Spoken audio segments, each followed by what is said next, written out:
선정 당사자까지 해야 돼.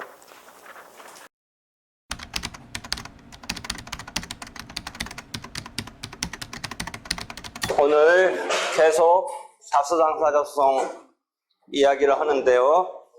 그 다음 문제로 나오는 게 선정 당사자 제도가 나오네요. 이거는 책에 따라서 앞에 당사자 부분 써 나오는 경우의 책도 있고 여기 다수 당사자 소송에서도 나오는 경우도 있는데 조문상은 공동소송과 관련된 65조 이하에 있는 게 아니라 그냥 단순한 당사자, 공동의 여러 명의 소송이 아니라 단순한 당사자에 관한 51조 이하 조문 중에 53조에 나오는 조문이에요. 그래서 책에 따라서는 당사자에 있어서 적격의 측면에서 제3자의 소송 담당 중에 임의적 소송 담당의 틀에서 선정 당사자 제도를 설명하기도 해요. 임의적 소송 담당, 원래 당사자로서 어떤 권리 법률 관계에 지속 주체였던 사람이 소송을 함에 있어서 누군가를 자기 의사에 의해서 내세워서 할 수 있게 되는 그 임의적 의사에 의해서, 즉 선정이라는 이 의사에 의해서 당사자로 내세우는 것은 이런 제도를 선정 당사자 제도로서 우리가 53조에 마련하고 있어요. 다만 우리가 남한테 소송으로 내세우면서 당사자로 내세울 때 하나 걸리는 게 변호사 대리의 원칙을 채택하고 있기 때문에, 그러면 조문은 또 대리인에 관한 조문은 87조 이하에 있어요.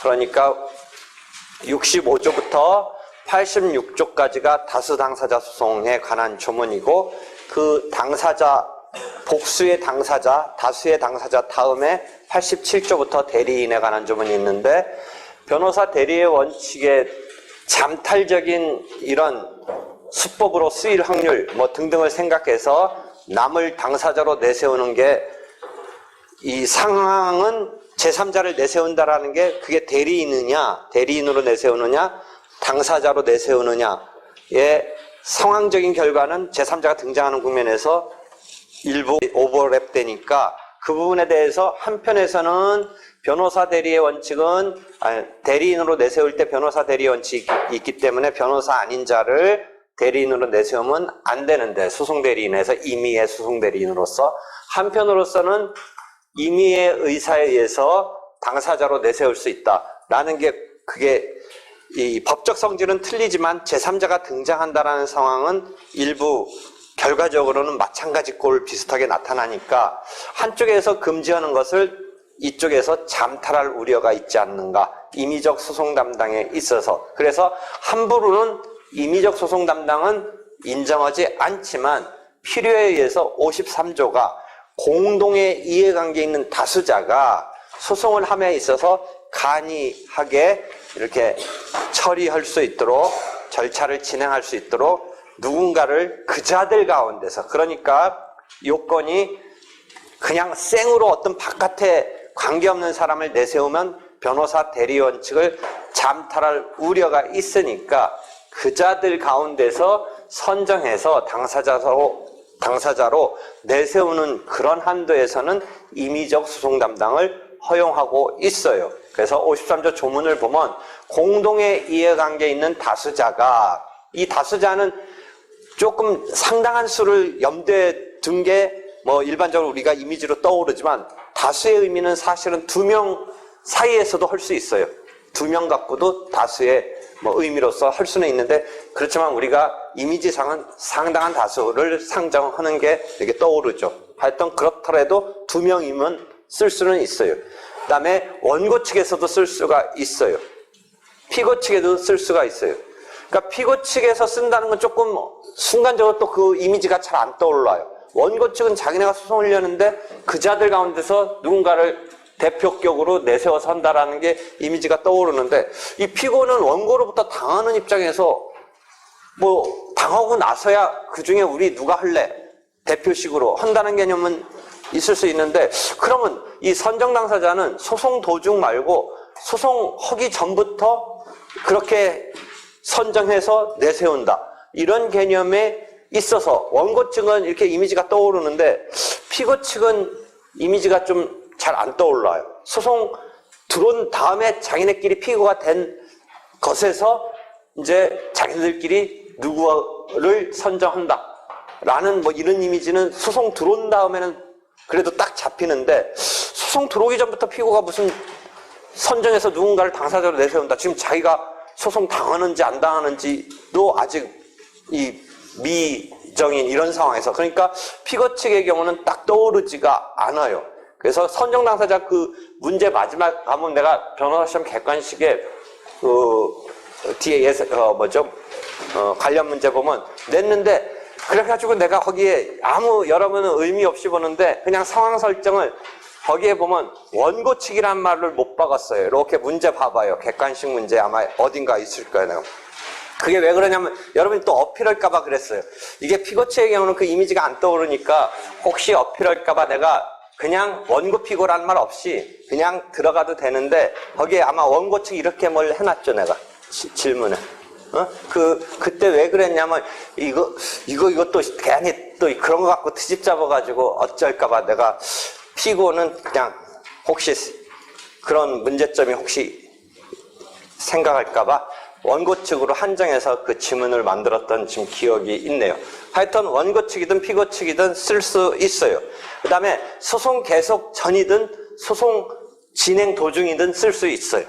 다만 소송 진행 도중에 선정을 하면 누구만이 이제 당사자가 되냐면 애초부터 선정을 하면 원래 그 법률 관계에서 당사자로 나설 사람이 선정을 시키면 자기는 당사자로 안 나오는 거예요. 그런 점에서 편의성이 있는 거예요. 선정된 사람만이 소송에서는 등장하는 거예요. 당사자로. 그래서 그게 임의적 소송 담당이 되는 거죠. 근데 소송 도중에 선정을 해버리면 그럼 선정하고 나서 이 사람의 상황은 어떻게 되는 거냐. 53조 2항이 소송에서 탈퇴하도록 이렇게 되어 있어요. 탈퇴한다 이렇게 되어 있어요. 그래서 소송 탈퇴라는 거는 내가 어디서 한번 가르쳐줬냐면 80조 이런 정도에 가서 보면 소송 탈퇴라는 조문이 하나 있어요. 독립 당사자 참가라는 79조의 조문에 이어서 80조에 소송 탈퇴가 있어요. 누군가가 참가를 하면 기존 당사자가 소송에서 탈퇴할 수 있도록 해주고 있어요. 그러니까 원래 XY끼리 싸우고 있는데 Z가 들어오면 X라든지 Y가 나는 그럼 Z가 바깥에 있을 때는 내가 당사자로 싸우려고 하는데 Z가 들어오겠다라면 나는 소송에서 더 머무르지 않겠다라고 해서 80조가 소송에서 탈퇴할 그 경우는 있다예요. 그러니까 안 하겠다면 안 하는 거고 자기가 이제 나는 여기에 관심 끄겠다. 니네들끼리 해라. 뭐 이런 식으로 탈퇴할 수도 있는 80조가 있는데 지금 53조 2항은 소송 탈퇴라는 이런 상황인데 여기는 탈퇴하여야 하는 식으로 되어 있어서 조금 같은 소송 탈퇴라는 말을 쓰고 있지만 상황은 틀린 거예요. 그래서 이게 과거 주관식 문제처럼 소송 탈퇴에 대해서 써라 막 이렇게 나오면 80조만 생각하면 안 되고 이 53조의 2항도 생각해서 써야 돼요. 나 때는 뭐 시험 문제 그런 식으로 막 일행 문제라고 그래서 뭐에 대해서 논하요 하면 그것에 관한 거 다 논하는 뭐 이런 식의 문제들이 주류였는데 그렇다면 이게 80조의 소송 탈퇴 말고 53조 2항의 선정 당사자에 있어서의 소송 탈퇴도 생각하여야 하는 뭐 그런 식의 상황에 과거 내가 그런 문제들을 옛날에 공부했던 게 기억나는데 지금 하여튼 53조 2항에서 소송 탈퇴라는 게 나와요. 그러니까 여기서 우리가 포인트로 잡을 것은 다수의 공동소송에 있어서처럼 여러 가지 다수 당사자가 등장하는 상황에서 그 공동의 이해관계가 뭐냐가 하나 쟁점이에요. 공동의 이해관계. 그러니까 어느 범주에서 이 선정 당사자 제도를 쓸 수 있느냐인데 앞에서 한번 잠깐 지나가면서 얘기했어요. 65조 공동소송이 될 수 있는 관계가 65조 1문 내지 2문 또는 65조의 전문 내지 후문인데 이 공동의 이해관계, 선정 당사자를 활용할 수 있는 공동의 이해관계는 통설 판례가 65조 전문의 경우에만 일반적으로 사용할 수 있는 이런 식으로 보고 있는데, 나는 선정당사자 제도가 어떤 이 소송의 절차의 복잡함을 누군가 내세워서 간이하게 진행할 수 있는 그런 이점에 대해서 조금 더 넓게 선정당사자 제도가 있는 이상은 주요한 쟁점 등을 공방으로 하는 여러 당사자가 될 수 있는 사람들 사이에서 설사 65조 후문의 경우라도 선정당사자 제도를 이용할 수 있게끔 해주면 어떻겠느냐라는 판례 평석적인 또는 그런 주장을 펼쳤는데, 그 뒤에 나온 교과서 등 중에 일부는 내 주장을 받아들이는 이런 것을 볼 수가 있었어요. 그래서 그 뒤에 나온 교과서들은 김용진 교수랑 김홍엽 교수 등은 내 주장을 받아들였더라고요. 근데 지금 판례나 뭐 통설은 65조 전문의 경우에만 선정당사자 제도를 이용할 수 있는 이런 상황이 지금 교과서적으로는, 그게 통설 판례 입장으로서 일반적으로 범위를 그 정도에서만 이용할 수 있다고 하고 있어요. 그래서 그 정도 이해하고요. 그래서 선정당사자에 관한 것은 53조, 54조, 55조 등에 있어서 쭉 조문이 있고 당사자에 관한 조문에서 나온다. 그런데 지금 우리는 이제 여기 공동의 이해관계에 있는 다수자, 즉 공동소송을 이용할 수 있는 정도에서, 이 공동의 이해관계는 뭐 경우에 따라서 통설 판례처럼 65조 전문이냐, 조금 더 나처럼 넓게 볼 수도 있느냐 등에서는 조금 뭐 여기 범위가 이렇게 신축적일 수는 있는데, 하여튼 그런 범주에서 선정당사자 제도를 이용할 수 있다. 우리는 특별히 소비자 단체 소송이라고 해서 금지 청구를 소비자 단체에게 적격을 인정해서 특수한 형태로 하나 인정하는 게 있고, 그 다음에 증권 관련 집단 소송이라든지 정보 관련 어떤 소송에 있어서는 이 미국식의 클래스 액션이라고 해서 그런 특별한 여러 사람이 등장하는 소송 형태를 어떻게 처리할 거냐, 집단적인 이런 소송을 어떻게 할 거냐라는 제도가 특별법에 있긴 한데, 일반 민사소송에서는 여러 명이 소송을 할 때 공동소송으로 하는데, 그나마 조금 정리 정도 내서 누군가를 내세워서 할 수 있는 것은 선정당사자 제도가 있는 거다. 다만 또 선정당사자 제도에서 여러분이 하나 헷갈릴 것은, 누군가 한 명을 내세운다라는 게 반드시 그런 경우만 있는 게 아니고, 그 다음에 그 누군가 한 명을 내세우는 게 이 그룹에서 집단적인 의사로 모아서 그 사람을 내보내는 게 아니라, 개별 원래 당사자가 될 사람이 개별 선정하는 건데, 그 개별 선정이 결과적으로 어떤 한 사람한테 모아진다면 나타나는 것은 집단적으로 그 사람을 선정한 것처럼 나타나지만, 설사 그렇더라도 개별 선정한 것이다. 그런 전자에 보면 나는 선정 안 하겠다 이런 사람도 있을 수 있다. 그 다음에 동일인을 다 같이 집합적으로 하는 개념이 아니니까, 어떤 사람은 A를 선정할 수 있고, 어떤 사람은 A가 좀 띨빠하니까 B를 선정할 수도 있고, 어떤 사람은 B를 못 믿겠으니까 A, B를 두 명을 같이 선정할 수도 있고, 뭐 이런 식으로 여러 상황이 있을 수 있는데, 이제 주로는 조금 나서고 그 관계를 잘 알고 뭔가 전운의 막을 좀 잘 할 사람한테 그자들 가운데서 선정을 하면서 그자한테 모아지니까 나타나는 것은 어떤 한 사람으로 나타나지만, 그 내부적으로는 선정하느냐 안 하느냐, 꼭 그자를 선정하느냐는 다 개별적인 의사에 의해서 선정행위라고 나타나는 것이니까 그 점은 착각하지 마라. 이 선정은 그래서 선정이라는 그 점에서 그 성질은 임의적 소송 담당이다. 여러분이 민사소송법 조문에 있으니까 이게 소송 담당 중에 법정 소송 담당이 아니냐. 소송 담당의 종류에는 임의적 소송 담당이 있고 법정 소송 담당이 있는데, 조문에 있는 거니까, 법률의 규정에 있는 거니까 이게 법정 소송 담당이 아니냐라고 착각할 건 아니죠. 계속 말하지만 안 할 수도 있고 할 수도 있고, 누군가를 하느냐는 다 자기의 의사에 따른 것이니까, 그런 의미에서 소송 담당 중에 법정이 아니라 임의적 소송 담당이다.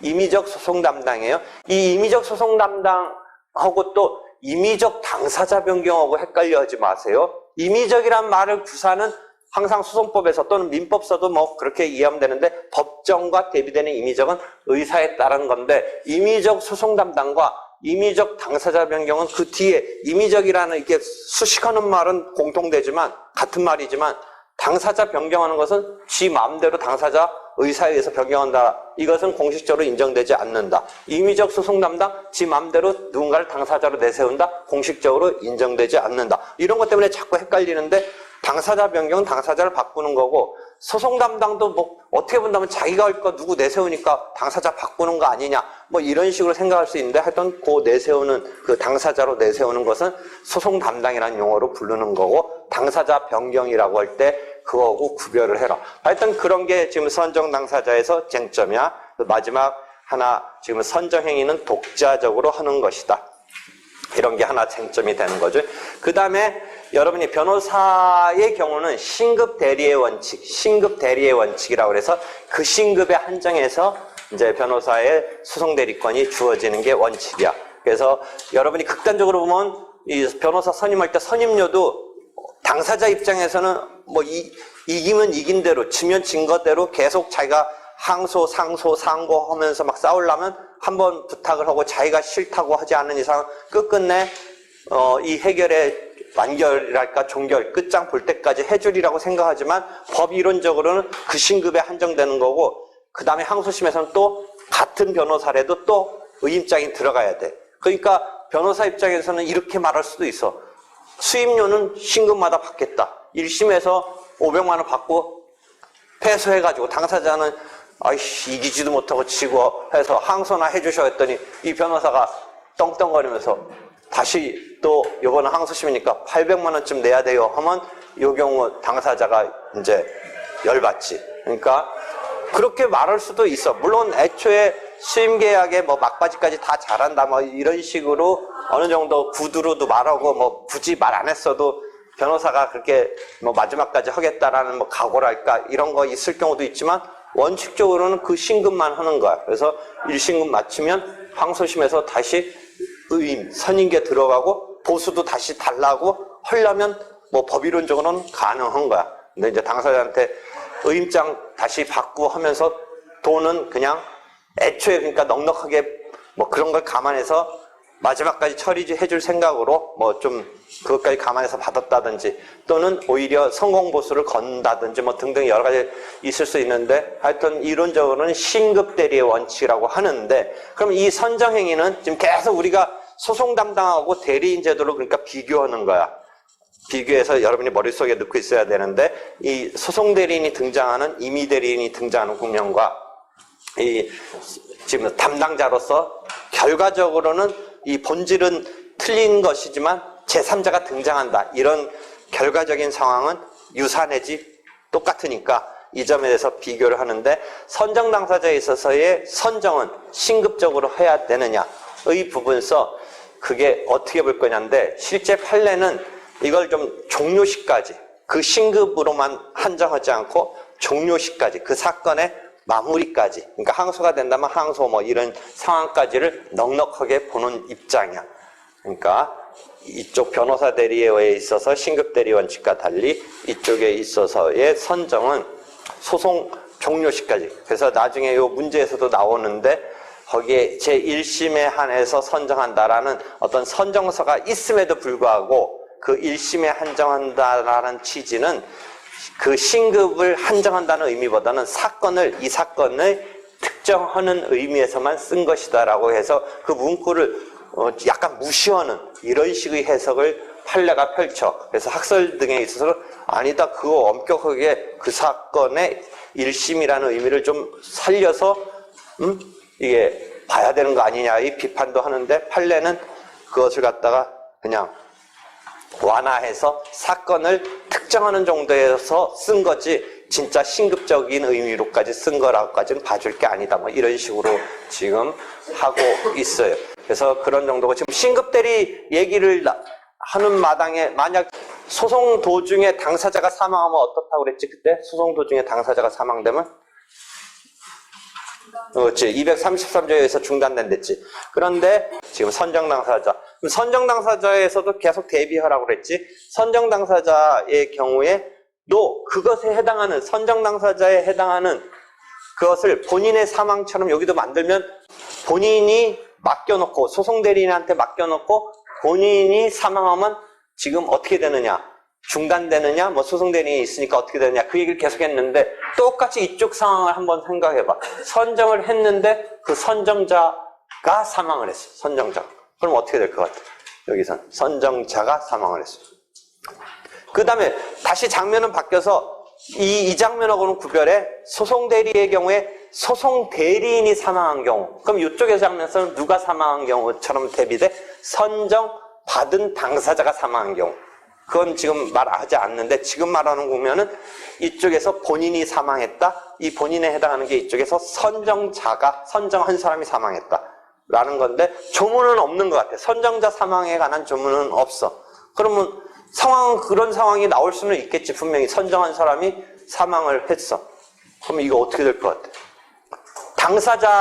당사자로서의 등장하고 있는 사람은 선정자는 안 등장하고 있어. 또는 소송 도중에 선정했으면 선정자는 소송에서 탈퇴해야 돼. 그러니까 우리가 당사자가 사망했다는 국면은 아니지. 봐봐. 원고면 원고가 소송 대리인을 내세울 수도 있고, 그 다음에 선정을 했을 때는 선정자가 원고가 되는 건 아니고 선정 당사자가 예컨대 원고 측이었다면 원고가 되는 거지. 그지? 지금 내가 말하는 국면은 뭐야? 이 본인이 사망한 경우고, 여기서는 지금 선정자가 사망한 경우인데 당사자 본인이 사망한 경우는 이 사람이 지금 사망했다라는 게 아까 말한 국면에서 막 지금 여러 가지 국면을 말하는데, 이쪽 사건에서는 당사자가 사망한 것은 이게 당사자가 사망한 거야. 이 사람은 당사자가 아닌 거야. 선정 당사자가 당사자인 거야. 이게 소송 담당 관계잖아. 소송 담당은 담당자, 그러니까 대리하고 틀린 거잖아. 대리라는 용어를 쓰는 거와 선정 당사자의 담당자라는 말은 이 담당이 당사자가 되는 거야. 그렇지? 그러니까 그렇지만 이제 내가 대비시킨 것은 요 본인이 사망했다라는 거에 대칭시키려면 이쪽에 선정자가 사망했을 때 어떻게 될 거냐? 선정자가 사망했을 때 어떻게 될 거냐? 근데 조문에도 없어. 그러니까 그냥 본인들이 생각해야 돼. 본인들이 어떻게 할 거냐? 선정자가 사망한 것, 이것을 유추할 거냐? 뭐 이거 상관없다고 할 거냐? 그냥 냅둘 거냐? 유추해서 냅둘 거냐? 뭐 어떻게 할 거냐? 아니다. 이 경우는 그쪽 대리하고 틀리니까 선정자가 사망했으면 선정이라는 관계는 끝나야 되는 거 아니냐? 여러 가지 생각을 해볼 수가 있어. 이해되겠어요? 한편 선정 당사자가 사망했을 때는 어떻게 되냐? 이건 소송에서는 당사자가 사망한 거야, 당사자. 그치? 당사자가 사망했으면 소송 대리인이 없다. 물론 여기다가 또 복잡하게 하면 뭐야? 이 선정 당사자가 이제 당사자니까 요 관계가 여기서 벌어져서 소송 대리인이 여기서 또 등장해. 그치? 본인이 선정 당사자한테 맡겼는데 선정 당사자가 대리인을 선임한 거야. 그치? 뭐 그런 관계도 있을 수 있는데, 요거 잊어버리면, 요 사람이 지금 사망을 했어. 요 사람이 사망을 했으면 요 국면에서의 이 사람의 상황에서는 당사자가 사망한 꼴이네. 그럼 당사자가 사망했으면 절차는 지금 소송 대리인 그려놨었는데 다시 지웠다는 건 없다라고 치면 절차는 어떻게 된다? 중단돼야 되는 건데, 53조, 54조, 55조 조문 한번 봐봐. 선정 당사자가 어떤 사망하거나 변경된 것에 관한 조문이 하나, 그건 있을 거야. 좀 아까 상황 말고 하나 읽어줘봐. 그 관련된 좀 뭔가 찾아봐. 거기. 선정 당사자 일부의 자격 상실 제53조 규정에 따라 선정된 여러 당사자 가운데 죽거나 그 자격을 잃은 사람이 있는 경우에는 다른 당사자가 모두를 위하여 소송행위를 한다. 복수로 있었다면 한 명이 죽어도 나머지가 커버해준다라는 류의 상황만을 얘기하고 있네. 그치? 근데 그 전제는 혼자였는데 그 사람 맡긴 사람에 대해서 선정 당사로 나선 사람이 죽었으면 그 사람 혼자의 선정 당사라면 뭐 일반적인 이 원리처럼 본인이 사망한 경우니까 중단되겠지. 근데 지금은 복수의 선정 당사자가 있다든지 하면 나머지 사람으로 진행하라. 뭐 이 이야기를 하고 있는 거지. 그치? 그렇지? 그 얘기가 그잖아. 사망하거나 뭐 그런 표현이 있는 지금 규정. 나머지는 없어. 나머지는 이제 자기가 제일 적절한 거를 끌었어야 돼. 여기서 이제 리갈 마인드가 필요한 거야. 없으니까 뭐 알아서 리갈마인드를 해봐. 알아서 리갈마인드를 해봐. 그래서 그런 거를 잘 정리해서 지금 개념이 선정당사자, 소송대리인 이런 거 잘 돌아가야 되는데 해낼 수 있을지 모르겠네. 됐지? 그런 상태에서 이제 선정당사자. 이 선정당사자는 내가 공동의 이해관계라는 것에 대해서 조금 통설 판례와 달리 아까 65조 후문 때문에 그런 주장을 많이 해서 여러분이 그것에 대해서 이미 공부를 이 부분은 내 그걸 무시하지 못하고 아마 딴 데서도 다 어느 정도 그러니까 자기 입장을 받아들인다는 게 아니라 그 내가 말하고자 하는 말을 이제 받아들여서 뭔가 그 분석도 하고 그래. 그러니까 내가 거기에 특별히 조금 더 강조해서 65조 그 후문까지를 선정당사자 이용 범위로 넣으려고 하는 그런 게 있다라는 거야. 그래서 이거는 내가 특이하게 얘기하면서 그냥 약간 그 주장의 강도가 무시해도 될 정도의 뉘앙스처럼 얘기했던 건데 이 부분은 그 정도는 아니고 내 주장에 대해서 뭔가 사람들이 여기는 의식을 하고 있는 그런 부분이니까 한번 그 부분에 대해서 여기서 문제로서도 이제 뭐 그 연습 문제 같은 데 보면 또는 교과서에 보면 많이 내가 강조를 하고 있고 그래서 문제집 같은 데서도 여러분이 볼 수는 있어. 하여튼 그런 정도의 상황이니까 알아두기 바라고.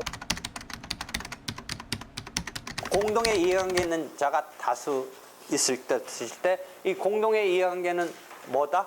65조 전문의 경우이다. 전문의 경우. 이건 사실은 당사자격에서도 다루는 거야. 앞에. 임의적 소송 담당이라고 그랬지. 제3자의 소송 담당 중에 선정이라는 임의적 소송 담당. 공동의 이해관계 있는 다수자인데 13-105의 통설 판례는 나는 넓게 보는데 65조 후문의 경우라도 이미 설명했던 거야 다. 65조 후문의 경우라도 주요한 쟁점이 공통되면 나는 이왕제사 만들어진 선정당사 제도를 이용하게끔 하자는데 통설 판례는 65조 전문의 경우에 한해서 즉 65조 후문의 경우에는 선정당사자 제도를 이용할 수 있는 공동의 이해관계로 보지 않는다라는 게 13-105에 있다는 거지. 하여튼 여러 사람이 있어야 되는데 13-104는 특이하게 2명의 경우도 여럿인지 2명 정도는 안 된다 이런 말은 없어. 보통은 뭐 5명, 10명 뭐 이런 정도를 상정하겠지만 2명도 여럿이니까 돼. 2명 중에 1명을 내세우는 거야. 보통 가족 같은 경우에 있어서 선정당사자를 갖다가 본인 소송 비슷하게 하면서 아버지가 한다든지 하는 경우가 요새 뭐 많이 나타나는 것 같아. 제도를 의외로 이용하더라고 본인 소송하는 사람들이. 왜냐하면 가족들 에 있어서 4명, 5명 다 나가야 되니까. 왜 그런 얘기를 한 번 했냐면 저번 때 얘기했지. 음식점 가가지고 무슨 막 뜨거운 국물을 이 직원이 전달하다가 종업원이 전달하다가 허벅지에 엎어가지고 애가 다쳤어. 화상을 입었어. 그러니까 할머니 그때 간 할머니까지 다 50만 원씩 청구했더라고. 가족이 막 할머니 외할머니 뭐. 근데 결국 아버지가 선정당사 제도를 이용해서 하더라. 그러니까 가족 뭐 엄마, 할머니 뭐 한 5-6명 있는데 아마 본인 소송을 법무사가 써줘서 하는 건지 뭔지 일반인이 본인 소송하더라도 선정당사자 제도까지를 이용하면서 하는 것을 법을 안 배웠으면 쓰기 힘든데 그 카드를 쓰고 있는 그런 사건을 한번 봤어.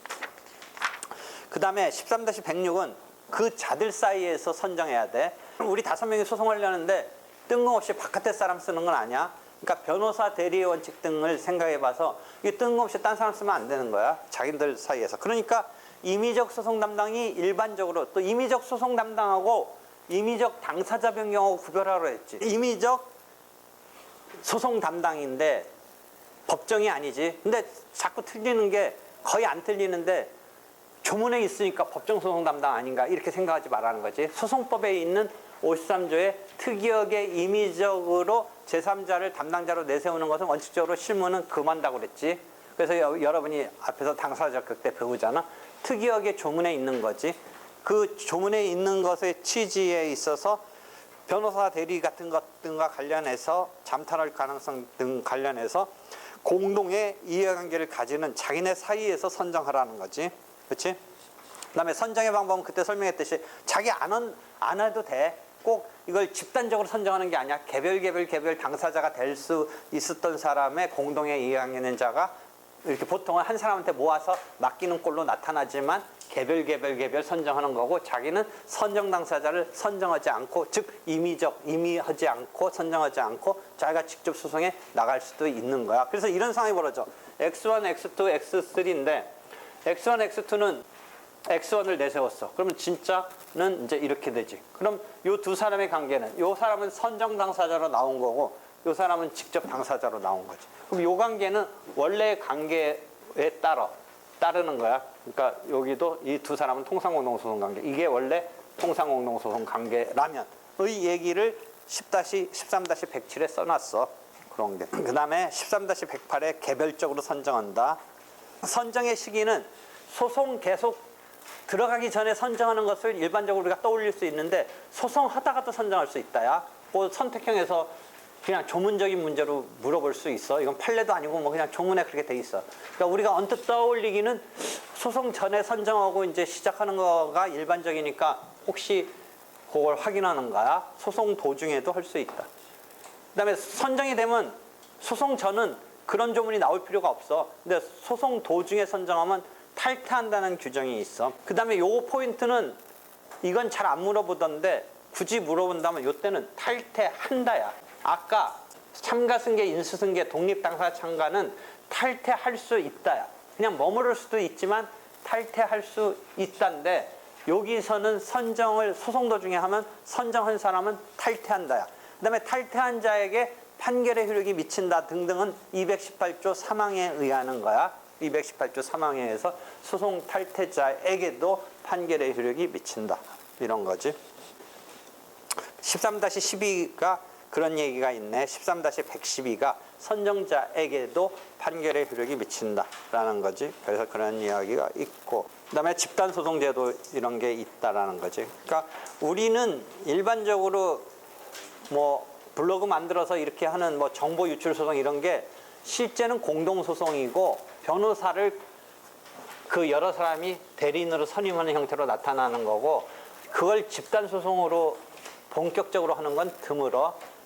증권 관련 집단소송은 지금 뭐 10건 정도 뭐 하다가 뭐 지리부진하고 한 건인가 뭐 제대로 완결되고 뭐 그런 상황이고 한데, 우리가 보통 말하는 것은 여러 소액의 피해자가 다수 있는 경우에 그런 다수의 사람이 특정 변호사를 선임해서 하는 형태로 보게 되는 것도 일반적으로 언론에서는 집단소송 하는데, 그때는 그냥 공동소송이고 대리인을, 특정 변호사를 선임해서 같이 이렇게 진행하는 그런 형태가 되는 거야.